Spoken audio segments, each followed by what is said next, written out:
धन्यवाद. सगळ्यांनी कृपया शांतता बाळगावी. धन्यवाद.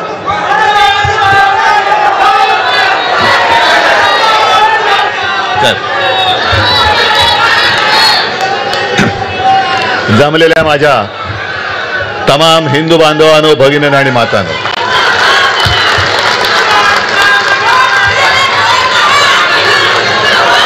आजच्या शिबिराने आपलं काम केलेलं आहे बरोबर. कारण तुम्ही आता चौताळलेले आहात.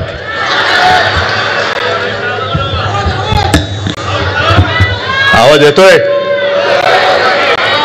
ना? आपला आवाज दिल्लीच्या कानाचे पडदे फाडून टाकणार आहे. पहिल्या प्रथम मी दोन्ही राऊत बंधू संजय, सुनील, नंतर आपले रमेश आहेत, सुरेश आहेत आणि तुम्हा सर्व शिवसैनिकांना मनापासून धन्यवाद देतोय. दिशा कोणती कल्पना नाही, पण पाऊल पुढे टाकण्याची हिंमत तुम्ही दाखवलीत. आणि साहजिकच आहे, शिवसेना प्रमुखांच्या तालमीत आपण सगळे तयार झालो आहोत. शिवसेना प्रमुख नेहमी म्हणायचे, मी म्हणेन ती पूर्व.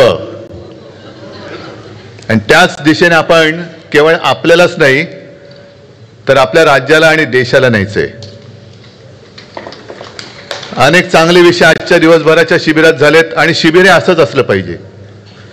प्रत्येकाला कळलं पाहिजे की मी काय करायचं. कारण जाहीर सभेतली भाषणं असतात, उत्साह असतो, जोश असतो, पण नेमकं करायचं काय हे सांगितलं गेलं पाहिजे. आणि त्याच्यावरती भरपूर मार्गदर्शन झालेलं आहे. तुम्हाला सगळ्यांना सुद्धा धन्यवाद देतोय. स्कोर किती झाला कोणालाच माहिती नाहीये.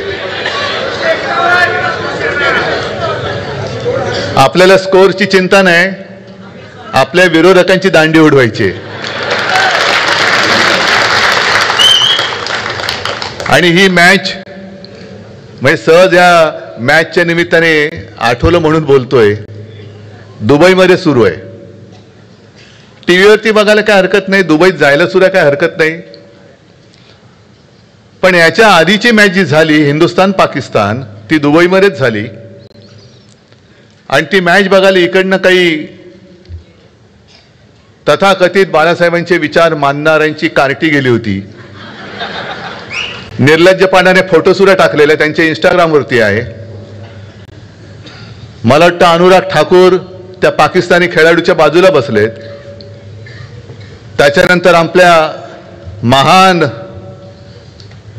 घराणेशाही अजिबात नाही, पण अगदी डॉन ब्रॅडमनला ज्यांनी शिकवलं, सुनील गावस्करना शिकवलं, विराट कोहलीना शिकवलं, ते सन्माननीय जय शहा हे सुद्धा मॅच बघायला गेले होते. आता हा माझा पुढचा प्रश्न तुम्हाला आहे, हेच जर का जयशहाच्या जागी उद्धव ठाकरे असता किंवा आदित्य ठाकरे असता तर यांची नरकात गेलेली सगळी पित्र वरती येऊन थैताट घातला असता. बरोबर ना? कारण स्वर्गात पुण्यात्मे असतात ते स्वर्गात जातात, यांचे कुठे पुण्यात्मे नरकात गेलेत. पण एक फेक नॅरेटिव्ह जो हा विषय ना तो हाच आहे. नेमकं आपण कोणत्या दिशेने चाललोय हेच कोणाला कळत नाहीये. आणि म्हणून मी मगाशी संजय बोललो आणि ज्याचा तुम्ही उल्लेख केला की भाजपा हिंदुत्ववादी आहे हेच फेक नॅरेटिव्ह आहे. भाजपा देशप्रेमी आहे हेच फेक नॅरेटिव्ह आहे. कारण एका बाजूला हिंदुस्थान पाकिस्तान, जोपर्यंत पाकिस्तान आपल्या देशाबरोबर सरळ वागत नाही तोपर्यंत हिंदुस्थान पाकिस्तान बरोबर कोणतेही अगदी खेळाचे जरी असले तरी संबंध ठेवणार नाही हे बोलायचं. सुषमा स्वराज तेव्हा बोलत होत्या. हिंदुत्ववादी म्हटल्यानंतर ज्या बांगलादेशमध्ये हिंदूंचा अनन्वित छळ होतोय, आता तिथल्या बातम्या येणं बंद झालंय. त्या बांगलादेश बरोबर क्रिकेटची मॅच खेळायची, पाकिस्तान बरोबर क्रिकेटची मॅच खेळायची आणि आम्हाला तुम्ही हिंदुत्व आणि देशप्रेम शिकवणार. दुर्दैव काय झालंय की ज्यांचा स्वातंत्र्य लढ्याशी सुतराम संबंध नव्हता, आणि काल परवाच्या माझ्या भाषणात सुद्धा बोललेलो आहे, त्यांच्या हातामध्ये देशाची सूत्र गेलेत. कसं कळणार त्यांना स्वातंत्र्याचं महत्व? लढलेच नाही मुळामध्ये. म्हणजे यांचं कसं, म्हणजे एक 4 दिवसापूर्वी संजय सुनील तो आपल्या कार्यकर्त्यांचा एक व्हिडिओ मला दिसला. आजच्या शिबिराचा मेनू काय? वरण भात भाजी पोळी. अरे म्हटलं चिंतन शिबिर आहे की निर्धार शिबिर आहे? हे शिवसेनेच्या शिबिरामध्ये पोळी भाजी. आपण सेफ राहायचं. म्हणजे पु ल देशपांडेंनी जे काही लिहून ठेवले त्याच्यात एक मी वाचला तर पूर्ण काय आठवत नाही, पण त्यांनी असं सांगितलं की पूर्वीची जी काय मुंबई होती, पु ल मला वाटतं पार्ल्याला राहायचे आणि पार्ल्याच्या त्यावेळेच्या गल्ल्या बैठे काही बंगले आणि कदाचित ते 62 सालचं वगैरे असेल युद्ध सुरू होतं.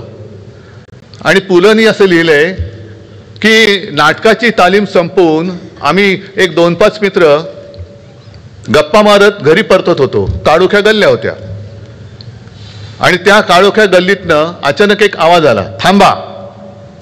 बघितलं इकडे इकडे कोणच नाही. मग पुढचा प्रश्न आला, शत्रू की मित्र? तर आम्ही 1 सेकंद थांबलो आणि सांगितलं शत्रू. मग पुढचा आला एक 2 सेकंदांनी, ठीक आहे मग जा. तर म्हणाल ते कोण होते? हे तथाकथित काठ्या घेऊन गच्चीमध्ये देशाचं रक्षण करणारे तथाकथित हिंदुत्ववादी होते. म्हणजे कोण? RSS वाले. म्हणजे गच्चीतल्या गच्चीत काठे घेऊन बसतात. कापडे वाळत घालायला ठीक आहे हो. पाकिस्तानबरोबर युद्ध करताना स्वतःच्या गच्चीतनं लाठ्या काठ्या घेऊन देशाचं रक्षण आणि देशप्रेम शिकवणारी ही लोक आज देश चालवत आहेत. हे फेक नरेटिव्ह नाही तर दुसरं काय? मला काही जणांनी प्रश्न विचारला, काही म्हणजे कोण? हे गद्दार. जाऊन तिकडे दाढी बुडवून आले आणि म्हणे उद्धव ठाकरे गेले नाहीत. अरे मी ठरवलं होतं, कारण काय बाकीचं सगळं ठीक आहे, पण आम्ही मोहनराव भागवतांचे फॉलोअर आहोत ना रे. आणि आपण ठरवलं होतं की नाही? मी तुम्हाला सांगितलं होतं की नाही की मोहन भागवत गेले रे गेले की आपण त्यांच्या पाठोपाठ जाऊन ते मारतील तिथे डुबकी मारायची. पण तेच नाही गेले तर मी कसं जाणार? मी नाही गेलो, तुम्ही कसे जाणार? स्वतः लोका सांगे ब्रह्मज्ञान, स्वतः कोरडे पाषाण, हे ठणठणीत, आणि लोकांना सांगते डुबक्या मारा. हे असं यांचं सगळं भाकड तत्वज्ञान आहे. ज्याप्रमाणे यांचा स्वातंत्र्य लढ्याशी, देशाच्या स्वातंत्र्य लढ्याशी काही संबंध नव्हता, तसाच यांचा संयुक्त महाराष्ट्राच्या लढ्याशी सुद्धा सुतराम संबंध नव्हता. आणि ही गोष्ट 400-500 वर्षापूर्वीची नाही, आत्ताच्या 60-65 वर्षापूर्वीची आहे. जे परवा येऊन गेले ना इकडे, अनाजी पंत जोशी घाटकोपरमध्ये बडबडून गेले की घाटकोपरची भाषा ही गुजराती आहे. अहो तुमच्या बापांनी नाही दिली आम्हाला मुंबई मराठी माणसांनी लढून बलिदान करून मिळवलेली आहे. त्याच्यामुळे आम्हाला शिकवायला जाऊ नका. त्यावेळेला संयुक्त महाराष्ट्र जागा वाटपावरनं फोडणारी ही अवलाद जनसंघाची, हिला ना मुंबईबद्दल, मराठी भाषेबद्दल काही प्रेम आहे, ना देशाबद्दल काही प्रेम आहे. आता अधिवेशन सुरू आहे. देवेंद्र फडणवीस काल परवाकडे बोलले, काय कशाचा काय संबंध? कामाला स्थगिती द्यायला मी काय उद्धव ठाकरे आहे का? अहो तुम्ही उद्धव ठाकरे होऊच शकत नाही. हेच तर तुमचं दुःख आहे. कारण नुसतं माझ्या राज्याचं नुकसान होऊन मालकाच्या मित्राच्या खिसे भरणाऱ्या कामांना नुसती स्थगिती नाही तर ठामपणे नकार दिला तिकडे उद्धव ठाकरे पाहिजे. ते देवेंद्र फडणवीस सारख्या येरागडबडचं काम नाही येते. आणि देवेंद्रजी तुम्हाला उद्धव ठाकरे व्हायचं असेल तर उद्या अर्थसंकल्प जाहीर होतोय. जसं मी माझ्या नागपूरच्या पहिल्या अधिवेशनामध्ये माझ्या शेतकऱ्यांची कर्जमुक्ती केली होती, तशी तुम्ही उद्या माझ्या महाराष्ट्रातल्या शेतकऱ्यांना कर्जमुक्त करून दाखवा. मी माझ्या वचननाम्यातलं पहिलं वचन गोरगरिबांना 10 रुपयामध्ये शिवभोजन हे माझ्या नागपूरच्या पहिल्या अधिवेशनात जाहीर केलं होतं. तुम्ही माझ्या महाराष्ट्रातल्या माता भगिनींना 2100 रुपये उद्याच्या अर्थसंकल्पात जाहीर करून दाखवा आणि मग माझ्याशी बरोबरी करा. मी कोणत्या कामाला स्थगिती दिली होती? जरूर दिली होती. आरे कॉलनी मधल्या त्या वृक्षतोडीला मी जरूर स्थगिती दिली होती आणि सरकार राहिलं असतं तर तुम्ही रद्द करून कांजूरला आता तुम्ही या अडाणीच्या घशामध्ये जी जागा घातले तिकडे कांजूर मार्गला माझ्या मेट्रोचं स्टेशन करून दाखवलं असतं. पण सगळं काही उचलून तुम्ही गुजरातला पळून नेताय. तुमचे मालक तिकडे बसलेत. आमचं गुजरात्यांबद्दल काही भांडण नाहीये.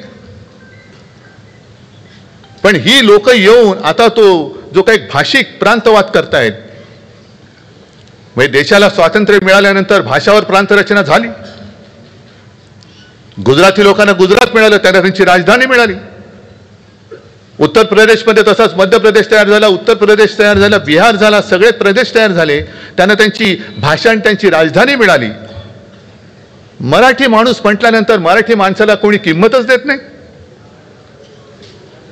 मराठी काय करेल मराठी? कारण हे असे गद्दार आहेत. मराठी माणूसच मराठी माणसाचा घात करतो. म्हणून ती जी काय खेकड्याची गोष्ट आहे की इतर सगळ्या माशांच्या टोपलीवरती कव्हर टाकतात पण खेकड्याच्या टोपलीवरती नाही का? कारण तेच एकमेकांचे पाय खेचतात. तसंच गत दुर्दैवाने आपली झालेली आहे. कधीतरी आपण ह्या आपली जी काय प्रवृत्ती आहे ती तोडून आपण सगळ्यांच्या पुढे जाऊ शकणार आहोत की नाही हे या शिबिरात काय ठरवणार असाल तर तुम्ही निर्धार करा. किती दिवस बसायचंय? हिंदुत्व आहेच ना. पण शिवसेना प्रमुखांनी जे सांगितलं होतं की मी महाराष्ट्रामध्ये मराठी आहे आणि देशामध्ये मी हिंदू आहे, असेल मी गुजरातमध्ये गुजराती आहे पण देशामध्ये मी हिंदू आहे, बिहारमध्ये बिहारी आहे पण देशामध्ये मी हिंदू आहे, ही आमची हिंदुत्वाची व्याख्या आहे. आज संपूर्णपणे तुम्ही नासून टाकताय हिंदुत्व. जय श्रीराम. अहो जय श्रीराम आम्ही सुद्धा म्हणतो, पण आम्हाला भाजपा मुक्त राम पाहिजे. हा राम तुम्ही तुमचा त्याच्यावरती शिक्का उमटू शकत नाही. राम आमचा सुद्धा आहे. आणि म्हणूनच मी माझ्या शिवसेनेच्या वचननाम्यामध्ये जे एक वचन दिलं होतं पुन्हा मी करणारच. राज्य तर आपण आणणारच. हे असं तसं नाही मी सोडणार यांना. असं तसं सोडणार नाही. आपलं सरकार आल्यानंतर प्रत्येक जिल्ह्यात मी आपल्या दैवताचं छत्रपती शिवाजी महाराजांचं मंदिर उभारून दाखवणार म्हणजे दाखवणारच. आम्ही जय श्रीराम बोलूच, पण त्यांना तुम्हाला सुद्धा भाजपवाल्यानो जय शिवराय, जय शिवाजी, जय भवानी बोलायला लावलंच पाहिजे आणि ते तुम्हाला आम्ही लावूच. जर तुम्हाला कोणी बोलला जय श्रीराम ठीक आहे, जय श्रीराम पण जय शिवाजी जय भवानी पण बोल, तोपर्यंत त्याला सोडू नका त्याला. तुम्ही आता आम्हाला दैवतावरून भांडणं लावायला निघालात.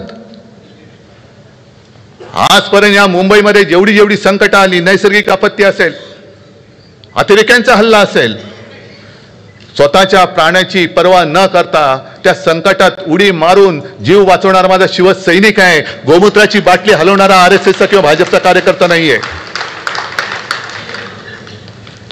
हे जे शिवसेना प्रमुखांचं मगाशी भाषण दाखवलं ना तेच आग आपल्या अंगामध्ये पाहिजे. का पाहिजे? परत शिवसेना प्रमुखांचं भाषण तुम्हाला दिलंय ना तुम्हाला त्यांनी. अरे संपूर्ण आयुष्य त्यांनी उधळून टाकलं आपल्यावरती. काय आपण आपल्याला त्यांनी जी काय जडणघडण केली ती काय अशीच नुसते काय मातीचे गोळे बनवायला नाही केली. जो महाराष्ट्र आपण म्हणतो दगडांचा देश, होय आम्ही आहोत, दगड आहोत. आणि माझे आजोबाजे बोलायचे की देव काय, शेंदूर फासला तर दगडाला शेंदूर फासलं तर देव, नाही तर तो धोंडा आहे. आम्ही धोंडे आहोतच. जो कोणी आमच्या महाराष्ट्राच्या मुळावर येईल त्याचा कपाळ मोक्ष करण्याची ताकद आमच्या या सगळ्या मराठी मनामध्ये आहे. आणि मग अशा वेळेला त्या ज्या काय कवितेच्या ओळी आहेत, माझ्या मना बन दगड बनवून आपण यांना सामोरं गेलं पाहिजे, हे सगळे आपल्याला पिळवटून टाकतायत. अगदी म्हणजे त्यांची ज्या दिशेने वाटचाल सुरू आहे. आता संजय तुम्ही जे सांगितलं, जसं पुतीन जिंकला, हिटलर सुद्धा जिंकला होता. हिटलरचा जर का तुम्ही इतिहास पाहिला तर हिटलरला सुद्धा 90%, 95%, 97% मतं मिळाली होती. पुतीनला सुद्धा आता अलीकडच्या काळामध्ये बहुमत मिळालेलं आहे. आणि तसंच ह्यांना बहुमत मिळतंय. हे बहुमत खरं मत नाहीये. ही सगळी लांडी लबाडी करून मिळवलेली सत्ता आहे. जर कोणी अगदी आहेत ना, मी तुम्हाला मगाशी संबोधित करताना हिंदू बांधवांनो, भगिनींनो आणि मातांनो म्हणलो, पण इकडे काही मुस्लिम असतील, काही ख्रिश्चन असतील, पण ठीक आहे, आपल्यासोबत आले ज्यांना आपलं हिंदुत्व मान्य आहे, कारण आपलं हिंदुत्व हे देशप्रेमाशी निगडीत आहे, ते ज्यांना मान्य आहे, तो मुस्लिम असला तरी आमचा आहे, मी जाहीर सांगतो. यांच्यासारखं माझं हिंदुत्व नाही आहे की इकडे पाकिस्तानचा निषेध करायचा आणि तिकडे जाऊन दुबईमध्ये जाऊन हिंदुस्थान पाकिस्तानची क्रिकेट मॅच बघत बसायचं त्या पाकिस्तानी माणसाबरोबर. हे आमचं हिंदुत्व नाही आहे. ही थेरं मला बाळासाहेबांनी शिकवलेलं नाही आहेत. एका बाजूला 56 इंचाची छाती, हे सुद्धा फेक नरेटिव्ह, आणि तिकडे जाऊन नवाज शरीफच्या वाढदिवसाचा केक खाऊन यायचा. काय जर हिंदू म्हणून किंवा आमच्या महाराष्ट्रासाठी, मराठी माणसासाठी, देशासाठी जर मुस्लिम आमच्या सोबत येत असतील तर भाजपच्या पोटात का दुखावं? काल परवाकडे जे साहित्य संमेलन झालं त्याच्यामध्ये महाराष्ट्र गीत त्या शमीमा अख्तर ना, काश्मीरी मुस्लिम, तिने गायलं. आणि या भैयाजी जोशींसारख्या माणसाला कळणार नाही हे. संयुक्त महाराष्ट्राचा जो लढा पेटला होता त्याच्यामध्ये जे आघाडीवरती होते त्याच्यात एक होता शाहीर अमर शेख. होय, होता, जन्माने मुसलमान होता. आमच्या घरी यायचं, आम्ही अनेकदा सांगितलेलं आहे. शिवाजी पार्कला राहत होतो आम्ही, त्यावेळेला आजोबांकडे सगळी लोक यायची, कारण आजोबा माझे तेव्हा सेनापतीसारखे लढत होते. शाहीर अमर शेख यायचे, सेनापती बापट यायचे, अनेक लोक मोठमोठी माणसं मी बघितलेली आहेत घरी येताना आलेली. आणि शाहीर अमर शेख आज सुद्धा मला आठवतात. पण याच शाहीर अमर शेखने ज्या वेळेला दिल्लीमध्ये मराठी माणसाने आंदोलन केलं होतं तेव्हा त्यांचा डब घेऊन सगळ्यात आघाडीवरती होता.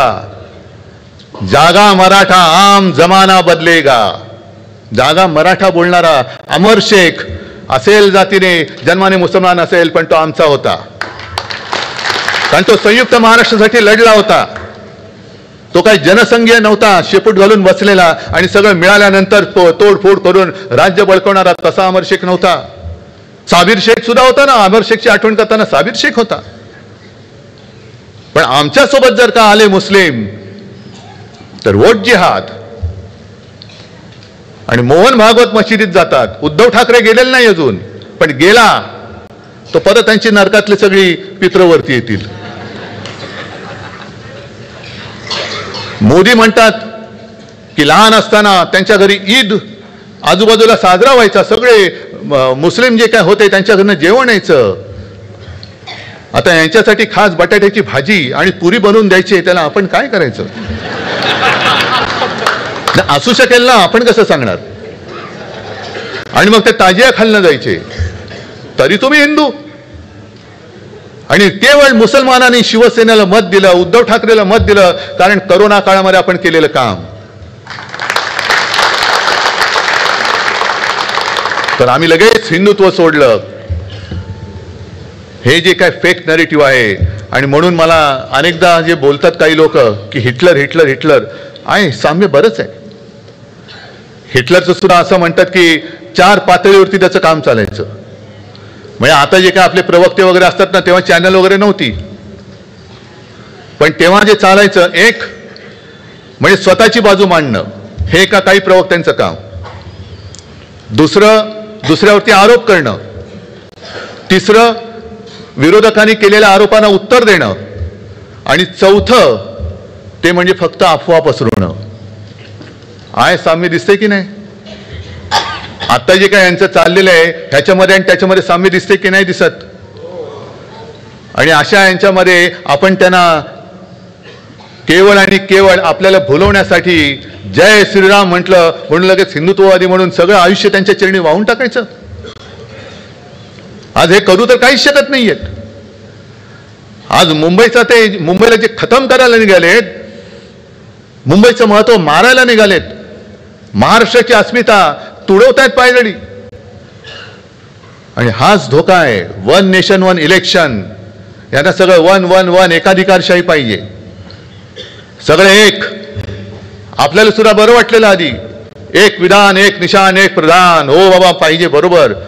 पण विधान म्हणजे यांचं जे काय होतं बुरसटलेल्या हिंदुत्वाचे विचार, ते आम्हाला मान्य नाही. डॉक्टर बाबासाहेब आंबेडकरांनी लिहिलेलं संविधान तेच आम्ही मानणार. एक निशाण म्हणजे तुमचं फडकं नव्हे तर आमचा डौलाने फडकणारा तिरंगा हे आमचं निशाण आहे. आणि एक प्रधान म्हणजे ईव्हीएम आणि बोगस मतदाराने निवडून आलेला नाही तर लोकशाहीच्या माध्यमातून निवडून आलेला आमचा पंतप्रधान हे आम्हाला मान्य आहे. आणि तसंच ते आता जसं कमल हसन म्हणाला की यांना इंडिया नाही हिंदिया करायचंय, म्हणजे परत तिकडे मारामाऱ्या लावायच्या. आणि हे जेव्हा मी वाचलं तेव्हा माझ्याकडे रोज कोण ना कोणतरी येत असतं. बिहारची काही लोक आली होती, त्यांना मी विचारलं, ते बोलले साहब हे सच है. जसं आपल्याकडे या काही भाषा आहेत, कोकणी आहे, अहिराणी भाषा, आणखीन कुठली भाषा, प्रत्येक विभागाची एक एक वेगळी भाषा आहे, तशा बिहारच्या काही भाषा या तर लुप्त झाल्या आणि तिकडे हिंदी जोरामध्ये आली. मग हे जेव्हा होतं, हिंदी विरुद्ध सुद्धा काही आमचा लढा नाहीये, पण आता भाजपा जे करतंय देशामध्ये फूट पाडण्याचं काम करते, तोडा फोडा आणि राज्य करा, हे यांचं जे काही चाललंय हे गाडण्यासाठी आपल्या हातामध्ये भगवा घेऊन आपल्याला पुढे जायचंय. म्हणून भगवा घ्यायचंय. माझा काहीतरी मुख्यमंत्रीपद गेल्यावर मी सोडून दिलं, ते कुठे जीव माझा जळला नाही, कारण माझा प्राण वर्षामध्ये नाही, माझा प्राण तुमच्यामध्ये आहे. माझा प्राण तुमच्यामध्ये. जेव्हा एखादा शिवसैनिक मला वर्षा सोडताना यातना नाही झाल्या, पण जेव्हा माझा कडवट शिवसैनिक दुर्दैवानं आपल्यातनं जातो आणि काही वेळेला गैरसमजातून जातो, तेव्हा ज्या यातना होतात, इंगळ्या असतात ना, हे दुःख मी केवळ दाखवू शकत नाही म्हणून मला काय आनंद होतो अशातला भाग नाहीये. पण मला नेमकं ते कळत नाही की अरे तुम्हाला कळते का तुम्ही कोणाच्या हुजरेगिरी करताय, कोणाच्या पालख्या वाहताय. इतकी वर्ष ज्यांना आपण डोक्यावरती घेऊन दिल्ली दाखवली, दिल्लीत बसल्यानंतर ताबडतोब त्याच वर्षी 2014ला लोकसभा जिंकली त्यांनी आणि विधानसभेमध्ये युती तोडली, तेव्हा आपण हिंदू होतो की नव्हतो. मग काय केलं होतं आपण असं पाप. एकनाथ खडसेंनी सांगितलेलं आहे की तेव्हा त्यांच्यावरती जबाबदारी दिली होती की आता ही युती तोडा, म्हणजे गरज सरो वैद्य मरो. त्याच्यानंतर पुन्हा आपण त्यांच्याबरोबर गेलो का, कारण हिंदुत्व. मग 19 साली पुन्हा ते अमित शाह वगैरे घरी आले, त्याच्यानंतर पुन्हा धोकाधडी झाली, त्याच्यानंतर 2.5 वर्षांनी आपलं गद्दारी करून सरकार पाडलं. पण आज सुद्धा तुमच्यासारखे अनेक कट्टर कडवट शिवसैनिक, मी काय दिलंय तुम्हाला, काही देऊ शकत नाही. आज माझ्याकडे काय आहे हे तुम्हाला माहिती आहे, मलाही माहिती आहे की मी काही देऊ शकत नाही. उद्याचं उद्या, पण आता तरी हातात काय आहे, काहीच नाहीये माझ्या हातामध्ये. तरी सुद्धा तुम्ही माझ्यासोबत राहिलात, तरी सुद्धा सोबत राहिलात. आणि केवळ हे माझं काही कौतुक नाहीये, हे हिंदू हृदय सम्राट शिवसेना प्रमुखांनी जे काही त्यांची पुण्याई उभी केलेली आहे त्याचं हे सगळं चित्र आहे. मी कोण आहे, मी कोणीच नाहीये. आणि म्हणून मी अभिमानाने पुढे चाललेलो आहे. निवडणूक आयोगाने आपल्यावरती अन्याय केलेला आहे, सुप्रीम कोर्टाचा निकाल अजून लागत नाहीये. एक एक एक एक एक एक न्यायमूर्ती येत आहेत आणि जात आहेत, येत आहेत आणि जात आहेत. पुढच्या वर्षी लवकर या, तसे पुन्हा जात आहेत. 50 वर्ष 70 वर्ष, आमच्या केसला आता 75 वर्ष झाली. त्याचा आम्ही आता अमृत महोत्सव करतोय, रौप्य महोत्सव करतोय, सुवर्ण महोत्सव. का अहो केस केले माहित नाही तुम्हाला, 100 वर्ष झाली आमच्या केसला, निकालच लागत नाही अजून. ही असली लोकशाही घेऊन आपण पुढे जातो आहोत. आणि तरी सुद्धा मी ठाम उभा आहे, हातामध्ये मशाल घेऊन. आणि अजूनही एवढं सगळं करूनही, म्हणजे नाव चोरलं, पक्ष चोरला, वडील चोरले, कारण वडिलांचा पत्ता नाही यांच्या, कारण आयुष्यात कधी काही केलं नाही. मग शिवाजी महाराज आमचे, संभाजी महाराज, अरे आता तो पिक्चर आलाय छावा, काय भाजपवाल्यांचं काय कर्तृत्व त्याच्यात, काय केलं काय तुम्ही. हा, जशी इतर लोक बघतायत पिक्चर तसं तुम्ही पिक्चर बघताय. हा, अनाजी पंतांचं काय बघायचं असेल म्हणून जात असेल तर जरूर जा, की बरोबर त्यांची परंपरा चालवतोय की नाही, भगव्याला डाग लावतोय की नाही, भगव्यात फूट पाडतोय की नाही. म्हणून मी या गद्दारांना सांगतोय की जसं मी माझ्या वडिलांचं नाव अभिमानाने लावतोय, शिवसेना उद्धव बाळासाहेब ठाकरे, तसं गद्दारांनी शिवसेना अमित शहा म्हणून लावावं. नाही तर शिवसेना अदानी म्हणून लावावं, कारण त्यांच्यासाठी काम चाललेलं आहे. हे केवळ आपण जिंकण्याची लढाई नाहीये, तर कशावरती विजय मिळवायचा हे पहिले ठरवा. निवडणुका येतात आणि जातात, विजय होतो, पराभव होतो, परत विजय होतो. अगदी आजच्या शिबिराने मला 2000 साली अमरावतीला जे शिबिर घेतलं होतं त्याची आठवण झाली. कारण 99 साली आपल्याला वाटलं होतं आपण जिंकणार, 95 साली सरकार आलेलं, 99ला तर नक्की येणार, पण नाही आलं सरकार. सगळं चिडीत चूप, कसं झालं. आपल्याला हा एक थोडासा नाही म्हटलं तरी प्रॉब्लेम आहे. आपण जोशात असतो, पण जरा कुठे खुट झालं की सगळा जोश जातो आणि अरे काय झालं, काय संपत नाही हो. पाऊस पडत असतो, मध्ये दुष्काळ येत असतो, पुन्हा पाऊस येतो, पुन्हा कोंब येतात. तशी माझी शिवसेना आहे, तशी माझी शिवसेना. वाटत असेल कोणाला दुष्काळ, पण बीज पेरली गेलेली आहेत, ती त्या बीजापर्यंत, त्या मुळापर्यंत कोणी पोहोचू शकत नाही. त्या 99 साली सुद्धा अमरावतीला आपण शिबिर घेतलं आणि त्याच्यानंतर पुन्हा नवे धुमारे फुटले आणि मग पुन्हा नवीन वाटचाल सुरू झाली. तशीच आजची पुन्हा नवी वाटचाल आहे, तशीच ही पुन्हा वाटचाल करायची. फक्त तुम्हाला सगळ्यांना एक ठरवावं लागेल. आज तुम्ही जिद्दीने इकडे आलेला आहात. संजय, मगाशी तुम्ही जे बोललात ते खरं आहे.